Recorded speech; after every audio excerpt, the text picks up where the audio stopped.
ठाणे शासकीय विश्रामगृह येथे आमदार संजय केळकर यांच्या प्रमुख उपस्थितीमध्ये महाराष्ट्रातील सर्व जिल्ह्यातील वसतिशाळा शिक्षकांचे प्रतिनिधी उपस्थित होते। या बैठकीत वसतिशाळा शिक्षकांसंबंधी त्यांची 2000 पासूनची मूळ सेवा गृहीत धरून जुनी पेन्शन योजनेमध्ये समावेश व्हावा यासाठी सविस्तर चर्चा करण्यात आली। अतिशय दुर्गम क्षेत्रात वाडी वस्तीवरती काम करणाऱ्या शिक्षकांना माननीय उच्च न्यायालयाच्या आदेशान्वये 1 मार्च 2014 पासून सेवेत कायम करण्यात आले होते, परंतु हे शिक्षक 2000 पासून सेवेत असल्याकारणाने त्यांची सेवा ज्येष्ठता सन 2000 पासून गृहीत धरणं नियोजित असल्याबाबत उपस्थित प्रतिनिधींच्या निदर्शनात आणले। न्यायालयाने यासंबंधी निर्णय देऊन माननीय संचालकास यासंबंधी निर्णय घेण्यास आदेशित केला आहे। यावरती आमदार संजय केळकर यांनी प्रश्नाबाबत मंत्रालय पातळीवरती पूर्णतः पाठपुरावा करण्याचं आश्वासन दिलं आहे। या बैठकीस महाराष्ट्र राज्य शिक्षक परिषदेचे राज्य अध्यक्ष राजेश सुर्वे, राज्य कार्यवाह संजय पगार सर, रायगड जिल्हा अध्यक्ष उदय गायकवाड, महाराष्ट्रातील वसतिशाळा प्रतिनिधी समीर मुल्ला, संजय पोईलकर, सचिन गंगावणे, सुनील काळे, कुंडलिक कोळेकर, संतोष देशमुख, कृष्णा काळे, दिनेश टोपले, धनंजय देशमुख, नामदेव सुतार, संतोष घोडविंदे इत्यादी बहुसंख्य वसतिशाळा शिक्षक प्रतिनिधी येथे उपस्थित होते। महाराष्ट्रामध्ये फार मोठ्या प्रमाणामध्ये वसतिशाळा शिक्षक आहेत। 8000च्या वर हे शिक्षक हे अतिशय ज्याला म्हणता येईल दऱ्याखोऱ्यामध्ये जाऊन हे काम करतात। 2002 पासून यांना रुजू केलेलं आहे शासनाने, तर ते कायमस्वरूपी त्यांना धरण्यात यावं। तो पिरियड जो आहे तो 2014 पासून त्यांना कायम केलं, परंतु 1000 रुपयाच्या पगारावर ही मंडळी जी आहे ती सेवा देत होते। या मुलांना दऱ्याखोऱ्यातल्या मुलांना त्या ठिकाणी त्या वसतिशाळेमध्ये जाऊन काम करत होते आणि त्याच्यामुळे त्यांचा सगळा पेन्शनचा विषय असेल किंवा कुठलाही विषय असेल तर तो जो आहे तो त्यांचा कालावधी जो आहे तो तेव्हापासून धरण्यात आला पाहिजे। ही अत्यंत ज्याला म्हणता येईल की लॉजिकल गोष्ट आहे। कोर्टाने देखील अशा प्रकारची सूचना केलेली आहे। शासनाने देखील ज्याला म्हणता येईल की प्रातिनिधिक स्वरूपामध्ये ती स्वीकारलेली आहे, पण प्रत्यक्ष लागू होत नाही आहे। आणि त्यामुळे आज शेकडो शिक्षकांचे प्रतिनिधी माझ्याकडे शिक्षक परिषद जी आमची महाराष्ट्र राज्य प्राथमिक शिक्षक परिषद आहे त्यांच्याकडे त्यांनी धाव घेतली की इतकी वर्ष जे आहेत ते कोणीच काही केलं नाही पुढे, त्याच्यामुळे आता हा विषय जो आहे तो आम्ही पुढच्या काळामध्ये माननीय मुख्यमंत्री, विधिमंडळामध्ये आणि या संबंधामधले जे म्हणून असतील त्यांच्याशी प्रत्यक्ष चर्चेतून आणि विधिमंडळातून देखील हा प्रश्न पुढच्या काळामध्ये आम्ही मार्गी निश्चितपणे लावू, कारण की त्यांचा मुद्दा जो आहे तो लॉजिकल आहे आणि त्यांना न्याय देण्याची गरज आहे। अनेक वर्षे ही मंडळी जी आहे ती आंदोलन करतायत, मागणी करतायत। पुढच्या काळामध्ये महायुती सरकार जे आहे हे निश्चितपणे अशा पद्धतीने काम करणारं सरकार आहे की ज्याच्यामध्ये कुठलाही दुजाभाव केला जात नाही। त्याच्यामुळे सरकारच्या माध्यमातून देखील त्यांना न्याय देण्याचं काम आम्ही निश्चितपणे करू।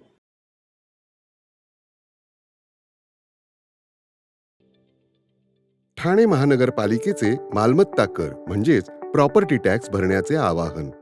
सन 2022-23 या आर्थिक वर्षाचे मालमत्ता कराचे म्हणजेच प्रॉपर्टी टॅक्सचे बिल ठाणेकर करदात्यांना महापालिकेमार्फत आर्थिक वर्षाच्या सुरुवातीस म्हणजेच माहे एप्रिल 2022 मध्ये देण्यात आलेले आहे। तथापि अद्यापही काही करदात्यांनी मालमत्ता कर महापालिकेकडे जमा केलेला नाही। सध्या आर्थिक वर्षाचा अंतिम टप्पा सुरू झाला आहे। मालमत्ता कर वसुलीसाठी महापालिकेतर्फे कडक कारवाई हाती घेण्यात आली आहे। या अंतर्गत जंगम मालमत्ता, टीव्ही, फ्रीज, वाहन व इतर जप्त करणे तसेच स्थावर मालमत्ता वॉरंट बजावून जप्त करण्यात येत असून मालमत्तेचा जाहीर विक्रीद्वारे लिलाव करून कराची रक्कम वसूल करण्यात येत आहे। मालमत्तेस पाणी पुरवठा करण्यात येणारे नळ संयोजन खंडित करण्यात येत आहेत। त्याचप्रमाणे थकीत मालमत्ता करावर 2% व्याज आकारले जात असल्याने भरावयाची रक्कम वाढत आहे। आपला मालमत्ता कर propertytax.thanecity.gov.in या लिंकद्वारे तसंच गुगल पे, फोन पे, पेटीएम याद्वारे ऑनलाईन पद्धतीने करण्याची सुविधा उपलब्ध करून दिली आहे। शनिवार, रविवार व सार्वजनिक सुट्टीच्या दिवशी नागरिकांना मालमत्ता कर भरणे सोयीचे व्हावे याकरता महापालिकेचे मालमत्ता कर संलग्न कार्यालय या दिवशी कार्यान्वित ठेवण्यात आलेले आहे. तरी मालमत्ता कर वसुलीची अप्रिय कारवाई टाळण्याच्या दृष्टिकोनातून मालमत्ता कर भरून महापालिकेस सहकार्य करावे. धन्यवाद.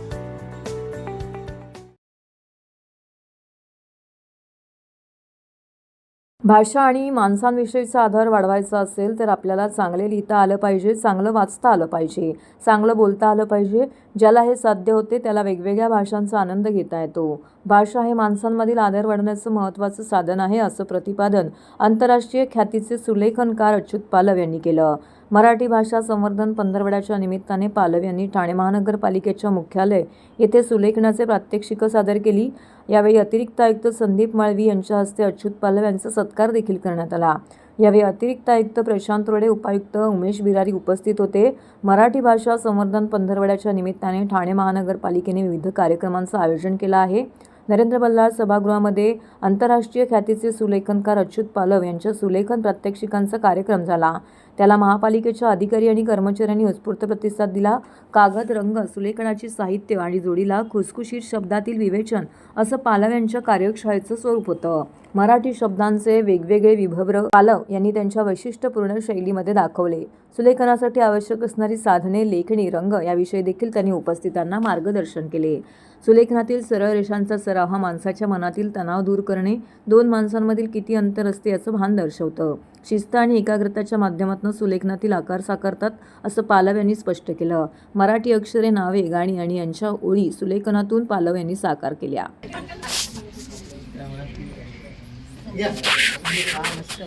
सर इकडे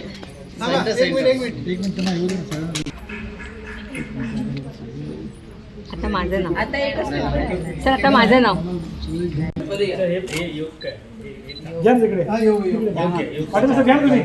पाठीशी असतात.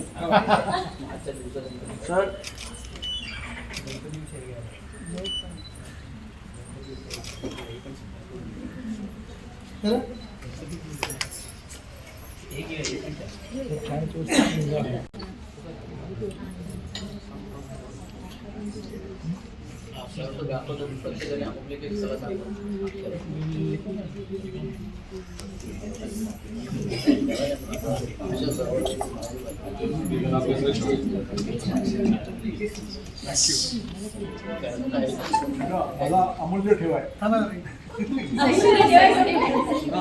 सही करतो. सही करा सर.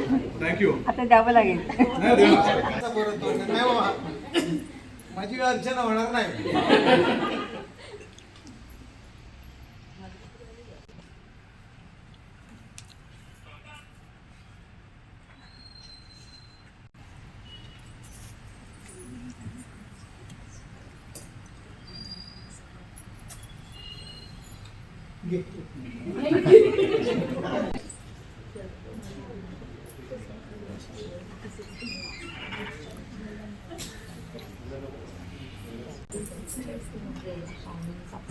आलेला 4 रेषा हे बदललं सर.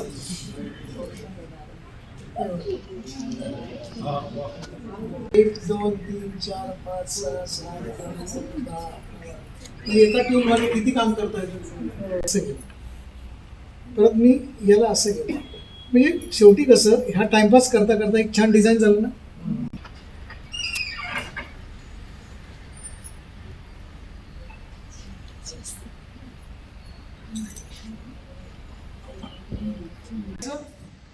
आणि रेषा मारत बसायचं, वेड्या वाकड्या वेड्या वाकड्या वेड्या वाकड्या. ती खरी गंमत असते. म्हणजे शेठ नानजीबाई खिमजीबाई ठक्कर ठाणावाला कॉलेजच्या जिमखाना समितीच्या वतीने आंतरमहाविद्यालयीन क्रीडा महोत्सव आयोजित केला होता. शेठ नानजीबाई खिमजीबाई ठक्कर ठाणावाला कॉलेज, शेठ टीजे एज्युकेशन सोसायटी 21 आणि 22 जानेवारी रोजी आपला वार्षिक आंतरमहाविद्यालयीन क्रीडा महोत्सव यशस्वीरित्या आयोजित केला.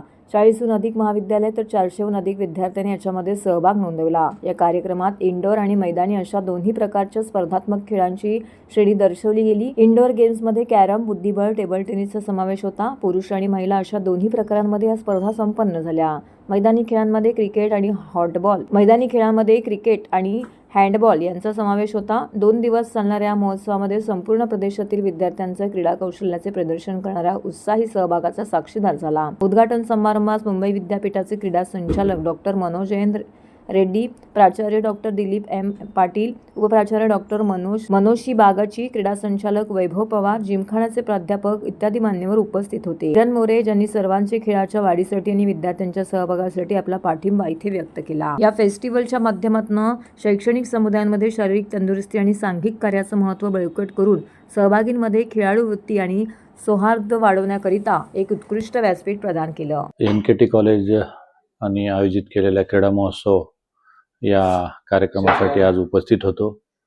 या कॉलेजचे प्रेसिडेंट नानजीभाई शेठ, तसेच प्रिन्सिपल आमचे व्यवस्थापन परिषद सदस्य दिलीप पाटील सर हे या कार्यक्रमासाठी उपस्थित होते. पण क्रीडा महोत्सव आयोजित करणे एका महाविद्यालयामध्ये ही फार मोठी बाब आहे आणि NKT कॉलेजचे संस्थाचालक आणि प्रिन्सिपल यांनी इनिशिएटिव्ह घेऊन हा क्रीडा महोत्सव आयोजित केलेला आहे आणि नक्कीच पुढील काळामध्ये या महाविद्यालयाला या क्रीडा महोत्सवामुळे खेळामध्ये बळकटी देण्याचं काम होईल अशी मला ग्वाही आहे.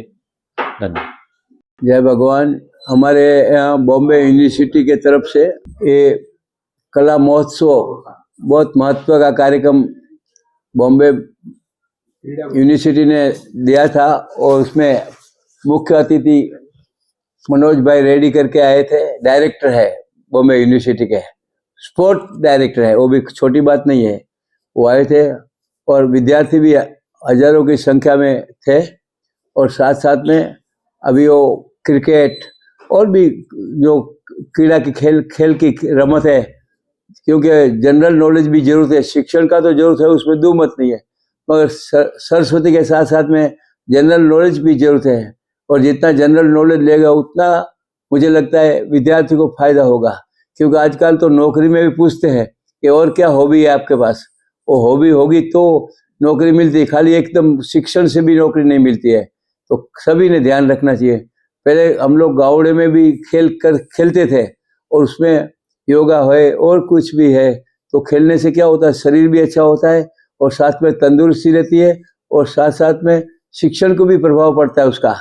जब हम लोग मेहनत करेंगे तो उसके ऊपर शरीर भी चोखा हो जाता है, परसेवा निकल जाता है और उससे फायदा होता है शिक्षक में भी.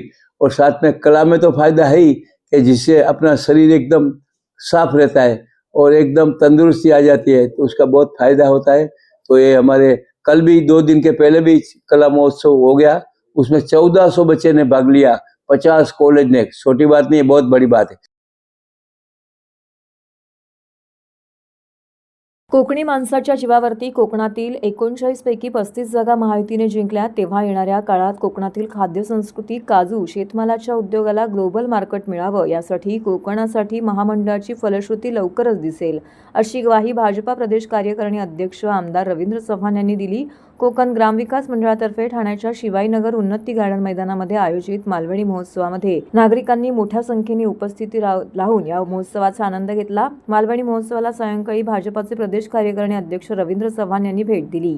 या प्रसंगी आमदार संजय कैकर, भाजपा ठाणे जिल्हाध्यक्ष संजय वाघुले, मालवणी महोत्सवाचे आयोजक सीताराम राणे, परिवहन सदस्य विकास पाटील, मंडळाचे विनोद देसाई, संदीप शिंदे उपस्थित होते.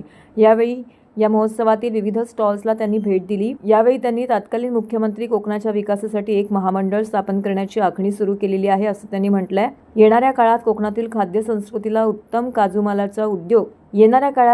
खाद्यसंस्कृतीला काजू शेतमालाचा उद्योग व्यवसायाला ग्लोबल मार्केट मिळावं अशी तरतूद देखील त्या महामंडळात केलेली आहे. त्याचबरोबर सरकारच्या माध्यमातून यासाठी निधी उपलब्ध करून जगाच्या पाठीवर जाता येईल अशी संधी देखील उपलब्ध होणार आहे.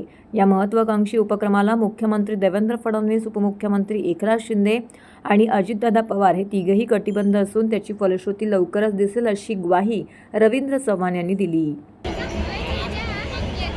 सर्वांनी या कार्यक्रमाला भेट दिली. आज पहिल्यांदा बाप्पाचा हे 26 वर्ष आहे. साहेब, आपल्याला माहीत आहे की हा महोत्सव सुरू करताना त्यामध्ये काहीतरी विचार होते की कोकणातल्या माणसाला मुंबईसारख्या पुण्यासारख्या ठाण्यासारख्या मोठ्या शहरामध्ये आमच्या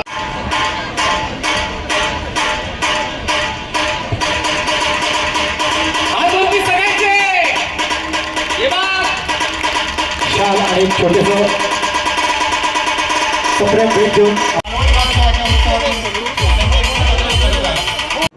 खरं तर लालबागचा डोंबिवलीकर सीताराम राणे यांचा हा कोकण महोत्सव हा संपूर्ण ठाणे जिल्हा असेल किंवा याची सुरुवात मला आठवते 26 वर्षा अगोदरसुद्धा मी या कोकण महोत्सवाला आलो होतो. त्यामुळे सातत्याने त्या कोकण महोत्सवाची लोकांपर्यंत आणि लोकांना एक बेंचमार्क एक वर्षातून एकदा ठाणेकरांना मेजवानी जर कोणाला करायची असेल तर या कोकण महोत्सवामध्ये लोक येत असतात. असा असणारा कोकण महोत्सव आणि इथलं असणारं त्यांचं मंदिर आणि त्या मंदिरामध्ये असणारा गणपती आता नवसालाच पावतो. त्यामुळे अनेकांना इथे आल्यानंतर वेगवेगळ्या पद्धतीची प्रसिद्धी मिळाली आहे, मलासुद्धा मिळाली आहे. त्यामुळे त्यांनी आग्रहाने मला इथे बोलवलं आणि त्यामुळे मला खात्री आहे की आमचा पण आणि त्यांच्याबरोबर त्यांचासुद्धा येणाऱ्या काळात उत्कर्ष होईल यात काही शंका नाही. नेहमीप्रमाणे आपण हा मालवणी महोत्सव 10 तारीखपासून सुरू केला. आज 19 तारीख आहे आणि आज शेवटचा दिवस आहे. आमच्या मालवणी महोत्सवातल्या गणपती बाप्पाच्या आशीर्वादाने कुठलाही विघ्न न होता, कुठलाही वादविवाद न होता, कुठलाही प्रॉब्लेम न येता हा महोत्सव आज 10 दिवसाचा संपन्न झाला आहे. आज त्याचा शेवटचा दिवस आहे. आज समारोप होईल. समाधान वाटतं या गोष्टीचं की आम्ही जो उद्देश डोळ्यासमोर ठेवून हा महोत्सव सुरू केला होता त्याचा आता चांगल्या प्रकारे लोकांना उपयोग व्हायला लागला आहे, फायदा व्हायला लागला आहे. विशेषतः आमच्या कोकणातला शेतीपूरक व्यवसाय करणाऱ्या शेतकऱ्यांना त्याचा मोठ्या प्रमाणात उपयोग होतो आहे आणि समाधान वाटतं की आमचे शेतकरी आनंदी आहे, समाधान आहे. तिथे जे व्यवसाय घेतात ते अगदी हसत आनंदाने आमचा व्यवसाय चांगला झाला असं म्हणत जातात आणि एक कुठेतरी मनाला समाधान वाटतं आणि एक आनंद आहे की सुरुवातीला म्हटल्याप्रमाणे हे 10 दिवस कसे गेले ते कळले नाहीत आणि ते निर्विघ्नपणे पार पडले. हे आमच्या गणपती बाप्पाची कृपा म्हणायला. फौजदारी क्षेत्र निवडूनही मी कधीही गुन्हेगारी वकीलपत्र घेतलं नाही. मी नेहमीच गुन्हेगारांच्या विरोधात काम केलं आहे, असं स्पष्ट मत पद्मश्री सरकारी वकील ॲडव्होकेट उज्ज्वल निकम यांनी व्यक्त केलं आहे. मराठी ग्रंथसंग्रहालय ठाणे यांच्या वतीने करिअर कट्ट्याच्या दुसऱ्या पुष्पामध्ये निकम यांनी उपस्थित असलेल्या विविध महाविद्यालयातील विद्यार्थ्यांना मार्गदर्शन केलं. यावेळी ते म्हणाले की वकिलांनी न्यायाधीशांचे लक्ष वेधण्यासाठी आपल्या आवाजामध्ये चढउतार ठेवले पाहिजेत. कोणत्याही क्षेत्रात प्रामाणिकपणा आणि आत्मविश्वास महत्त्वाचा असतो. वकील म्हणून सामान्य माणसाला प्रामाणिकपणे सल्ला देणंही कर्तव्य आहे. खोटी आश्वासनं देऊन फसवू नये. 26/11च्या कसाबच्या खटल्याचा उल्लेख करत निकम म्हणाले, कसाबला फाशी देणं हे आव्हानात्मक नव्हतं, पण दहशतवादामागील ताकद उघड करणं हे महत्त्वाचं होतं. त्यामुळे खटला इन कॅमेरा चालवायचा नाही असा निर्णय घेतला. एखाद्या खटल्याचा अभ्यास 4ही बाजूंनी करायला हवा. वकिली व्यवसाय सतत अद्ययावत राहणं गरजेचं आहे. यासाठी ग्रंथवाचन, संस्कृतचा अभ्यास आणि स्वतःला नव्या आव्हानांसाठी तयार ठेवणं महत्त्वाचं आहे. देशात नागरी सहकारी बँकिंग क्षेत्रात सातत्याने आघाडीवर असणाऱ्या TJSB सहकारी बँकेच्या संचालक मंडळाची निवडणूक बिनविरोध झाली. सदर संचालक मंडळाचा कालावधी 2024-25 ते 2029-30 असा 5 वर्षासाठी आहे. शरद गांगल, वैभव सिंघवी, शैलेश खांडेकर, रामदास हेगडे, पवनकुमार माहेश्वरी, समीर पाटणकर, सचिन ताटके, डॉक्टर अश्विनी बापट, पौर्णिमा रानडे, कवी RCV शेषाचलम आणि भाऊसाहेब गायकवाड यांची बिनविरोध निवड झाली आहे. संचालक मंडळाच्या निवडणुकीसह बँकेच्या अध्यक्षपदी शरद गांगल तर उपाध्यक्षपदी वैभव सिंघवी यांची निवड झाली आहे. नवनिर्वाचित अध्यक्ष शरद गांगल हे सहकार भारती आणि या सहकारी क्षेत्रात कार्यरत असलेल्या संघटनेचे केंद्रीय कार्यकारिणी सदस्य असून संघटनेच्या महाराष्ट्र राज्य बँकिंग प्रकोष्ठचे प्रमुख आहेत.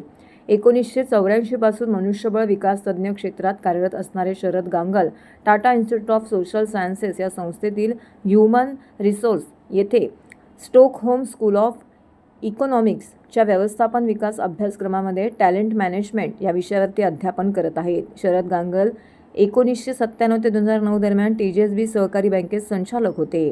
2019 पासून ते बँकेचे संचालक, उपाध्यक्ष आणि अध्यक्ष म्हणून कार्यरत आहेत. नागरी सहकारी बँकिंगचा अनुभव असलेल्या शरद गांगल यांची पुन्हा TJSB सहकारी बँकेच्या अध्यक्षपदी सलग दुसऱ्यांदा नियुक्ती करण्यात आलेली आहे.